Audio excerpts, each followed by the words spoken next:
supporting education and public safety in Winthrop, that those funds are available where we could actually build a new junior senior high school in this town without going to the voter for debt exclusion. And that's my personal preference, but I've appointed a committee that the council has approved, and that committee is going to do its work, and they're going to come out and they're going to make a decision and a recommendation to the people of the town as to what they should do, and I'm going to respect whatever that decision ultimately is. Thank you, Jeff. Peter, same question? Sort of very much the same answer. I believe that we have a issue in front of us where we have two buildings that either need to be rehabbed or replaced.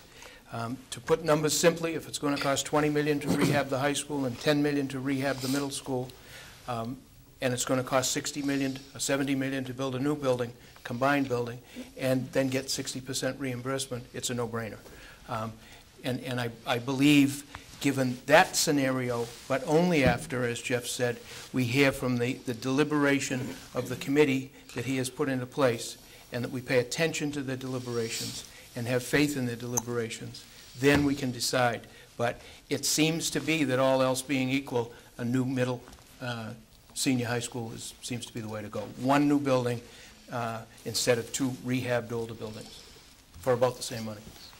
Thank you, Peter. The next question is to you from the chamber. Peter, what do you think about the physical appearance of our town? In particular, the business districts. Many feel not enough is being done to keep it looking clean and uncluttered. What can you put in place to improve the physical appearance of our business districts? You hit a very, very soft spot in my heart. Very good. As president of the Chamber of Commerce some 20 years ago, one of the initiatives that was discussed in committee and all of a sudden exploded into action overnight was to take all of the intersections, remove the hot top from the middle of the intersections, and make gardens there. And somebody thought that was a great idea. And I, fortunately, as president, had a committee that hopped behind me and got it done in a matter of months. I'm very proud of that. We also, at that time, tried to encourage businesses to keep their gutters clean and keep their sidewalks clean. And it was relatively successful. I think, you know, I said it in the beginning, attitude is contagious. If this storefront is keeping clean, this storefront is encouraged to keep clean, and vice versa. So I think it's an attitude situation, and I believe it can be improved. I believe not only the business districts, but I believe every district in town, including the business district as we enter the town, can be better. And I encourage the businesses, and I encourage a cooperative effort between the businesses and the town to make it happen. Thank you, Peter. Jeff, same question? Yeah, if I could take liberty and extend your question beyond just the business district, because I think it really is a question that affects the entire town.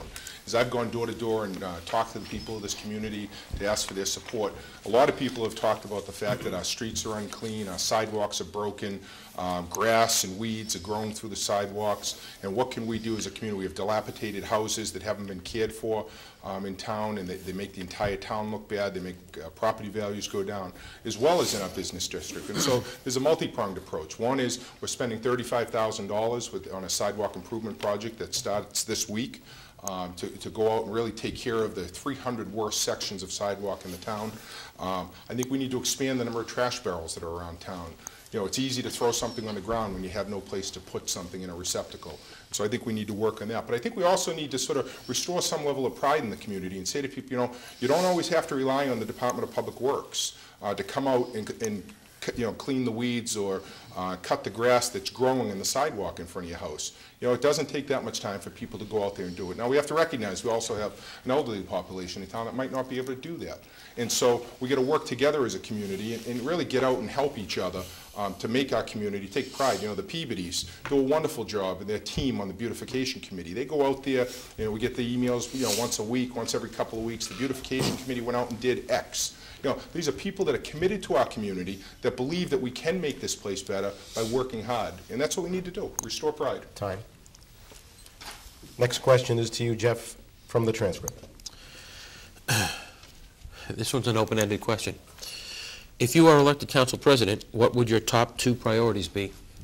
My top 2 priorities would be, number one, to find savings or spend money that will create savings. As I talked about with the windmill concept, I believe that we should look at creating a municipal light company for the town of Winthrop. We have plenty of sites where we can put solar panels, where we can generate energy. We have plenty of sites where we can put windmills, where we can create energy, and that we can then create savings for the town on an annual basis that can then be reinvested in our community.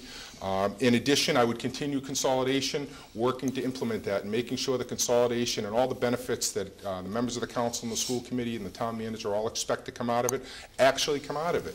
You know, and then, I mean, those are really sort of the two priorities. I think you need to find savings because Winthrop, as we know, isn't going to go and create new wealth for the community. What we need to do is spend our money more wisely, figure out how to use it, save money, and then to use it to reinvest in our people and our government. Thank you. Thank you, Jeff. Peter, same question. Give me that question again, I'm sorry. If you were elected council president, what would your top 2 priorities be? My top one priority is citizen participation, citizen involvement. I think we need to encourage citizens. We need to encourage you all to become more actively involved in our community. And the way I intend to do that is I intend to show you our appreciation when you do something and to listen to what you have to say. I hope that the participation in open sessions of public comment at the town council meetings will improve. I hope there'll be more of it. And I hope that the people that serve on the committees, the people that we appoint, will be able to have more input into the decisions that are made. My second priority is the same as my first. Input from the people. For the input from the people, create a team approach that moves us to a better and a nicer Winthrop. Thank you, Peter. The next question is to you from the chamber. Having talked to business owners that recently opened or expanded here in Winthrop, there is some frustration with the lack of communication amongst different town departments and boards, and a deficient sense of urgency.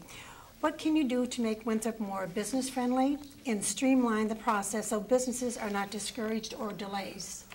Can you be more specific on the communication problem with boards? I don't quite understand that. Lack of communication amongst the town's departments and boards is that a business who plans on opening goes to a planning board, the planning board doesn't know why they're there, or the permit department, the permit process. Okay. It's like the department should be talking to each other and they're not talking to each other. So one department should know that this business person wants to open up in Winthrop, and the whole process seems to take too long, or there's certain barriers there that shouldn't be there, they feel, and they just think that it should be a little easier when you want to open up a business here in Winthrop or you want to expand, that the department should be working together, the communication should be a little better. I agree, and it plays right back into the communication, the team approach. I believe the different departments, the different commissions that are working together with businesses and with other residential citizens should be able to communicate, and I will work on that. I will work on getting that communication and that action going. It certainly is frustrating for one to be opening a business and paying his or her monthly fees while with no incomes coming in. Exactly. Yeah, so I will work on that. That's happening. Jeff, same question. Thank you. You know, 7 years ago when my wife and I chose to settle in Winthrop and to come here and to raise our family, we got a welcome packet from the Chamber of Commerce saying, "Welcome to Winthrop." And frankly, the town needs to take the approach with new businesses. Welcome to Winthrop. We want you here. We need you here. You can be the lifeblood of this community. And one of the things I've tried to do over the last 2 years, again, is to bring slow, moderated reform to some of our local boards. I think what happens with some of these boards, I don't think anybody intends to be obstructionist, but what happens is, over a period of time, people get set in their ways on these boards, and you need to ultimately bring in new blood that can help to bring a new perspective and say, you know what, it's okay to bring new businesses into town. It's okay not to drag something out for months on end. I mean, I could tell, you know, story after story of businesses or even residential property owners calling up and saying, you know, President Turco, I have a question for you. You know, why is it taking me 2 years to get a variance? Or why is it taking me 7 months to, I mean, from my own experience, it took me and my wife 7 months to get approval from the Conservation Commission so that we could spend money to fix up our home, to give the town permit money. And people sit there and say, well, you know what, it's easier to seek forgiveness than permission. Why are we going out there pulling a permit? Let's do what everyone else does and just build.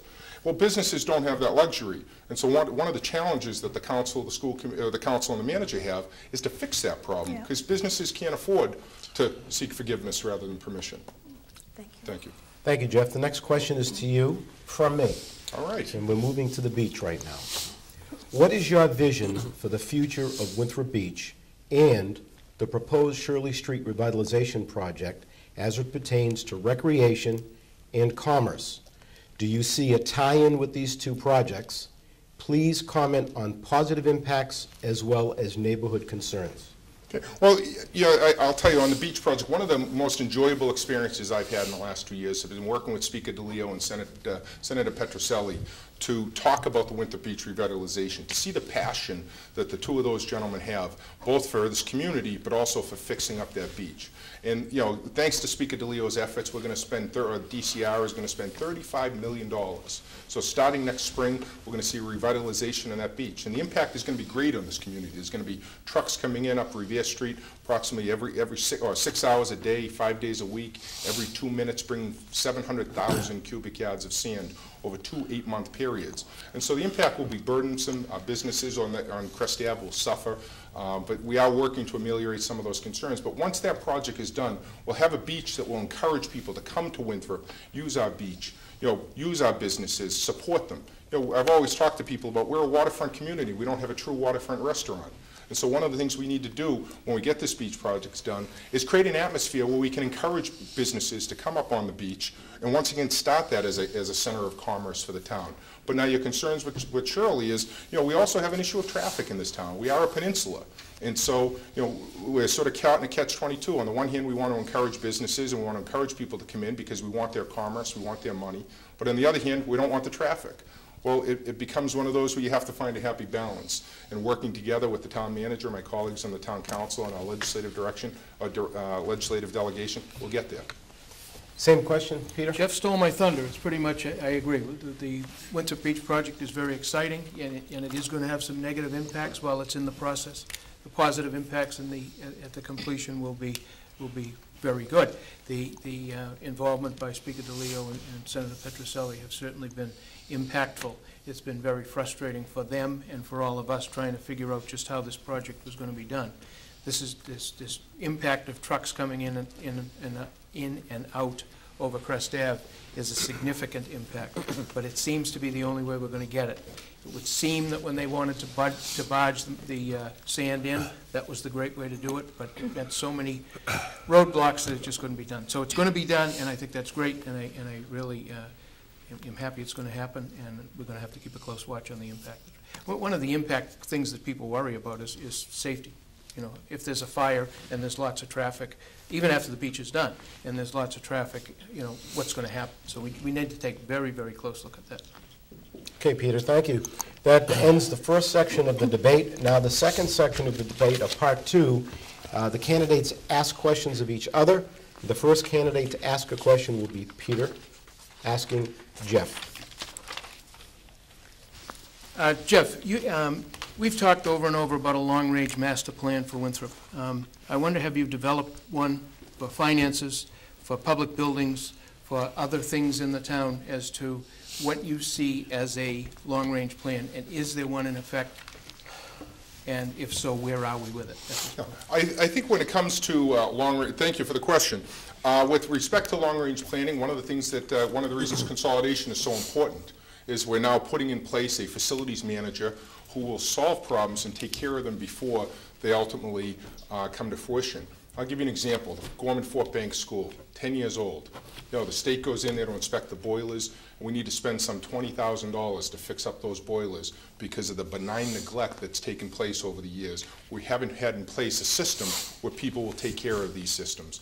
And that's just at the one school. The Cummings School has problems, the middle school, the high school.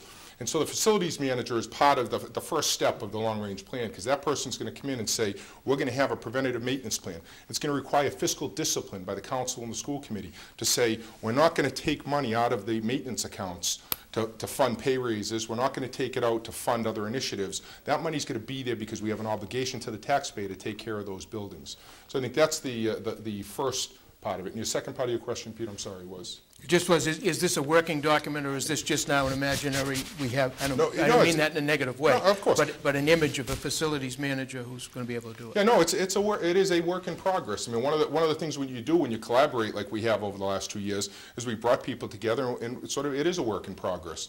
I have very clear views as to what I think is the best approach to solving these problems, but I also have 8 colleagues on the council, and I have 6 colleagues on the school committee, and I have a town manager that we all have to work together and come up, and I think we've come up with a pretty good plan for the maintenance function of the town. Thank you. Peter, you can answer your own question now. So we basically, at this point, don't have a plan, a mapped-out plan. We have a plan that we're going to hire a facilities manager who's going to draw a plan. No, I don't think that's, I mean, if we're going to violate the rules, I will. But actually, what I would like this not to interfere with my time. Okay. That's fine. Then we don't ask another question. So you want to answer the question that you just asked? You have an opportunity to answer that question that you asked Jeff. Yes. It appears that the facilities manager is going to put into place a written plan from which we will develop a long-range plan to what we're going to do with our buildings, what we're going to do with our finances and so forth. My concern is, after the facilities manager decides what needs to be done and prioritizes what needs to be done, my issue is, where is the money coming from? And I know this isn't a question and answer period, but are we going to have a facilities manager who says we need to do this, this, this, and this, and then say, yes, that's very good, let's put that on the shelf because we don't have the money? Or are we going to have a facilities manager who sets a series of priorities, and we work those priorities, knowing that it's a working plan, and if this priority needs to be postponed, it will, but that priority will still remain on the list. That's how I envision a working long-range master plan. Okay, the next question will be to Peter from Jeff. Thank you. Peter, I will not support a Proposition 2.5 override or a trash fee in the next 2 years. And I ask you, will you commit to oppose both an override and a trash fee? And if so, what do you mean when you tell voters that we need to raise revenue for the town? Will I support a Proposition 2.5 and a trash fee? Or a trash fee. I believe that's up to the voters. I believe if the voters present a case that in their priorities they want certain things done and this is what they want to do, would I support putting that on the ballot and giving it to the voters? Absolutely.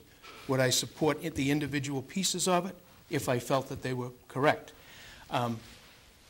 The Proposition 2.5 override that we had the last time was a menued item. 8 out of the 10 items on the menued item were passed. And they were passed because the majority of the people who voted wanted them passed. If we have an issue that needs to be addressed, and we need funding for it, and the taxpayers want to fund it, I don't think we're acting in their best interest by not offering them that opportunity. So yes, if the opportunity arose to have a referendum on a Proposition 2.5 or on a trash fee, yes, I would support having that referendum and let the voters decide. Same question, Jeff. Yes, as I said at the beginning, I am opposed to a Proposition 2.5 override. I would not support one in the next 2 years. I would not support a trash fee.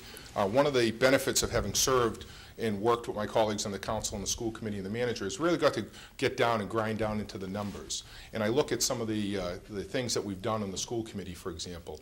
We adjusted that school budget by over $1 million. We made full-day kindergarten free. We settled the teacher contracts without a layoff. We lowered the athletic. We stopped the $600 athletic fee. We lowered the fee down to $225, so we saw a huge increase in the number of kids participating.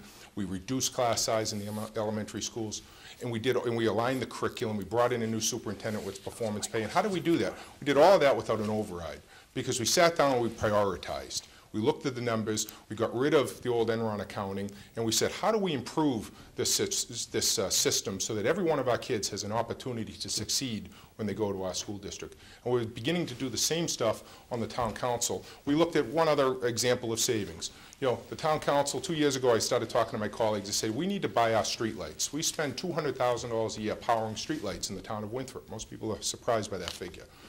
If we spend $125,000 and buy the streetlights on a one-time fee, we will save $70,000 a year on the light bill, simply by spending that money up front and buying those lights now. These are creative ways that we can go about saving money for the town, avoiding going to the voter for a tax override, avoiding going to the voter for a trash fee. We pay taxes to pick up our trash. Time. I'm opposed to it. Peter, your question to Jeff.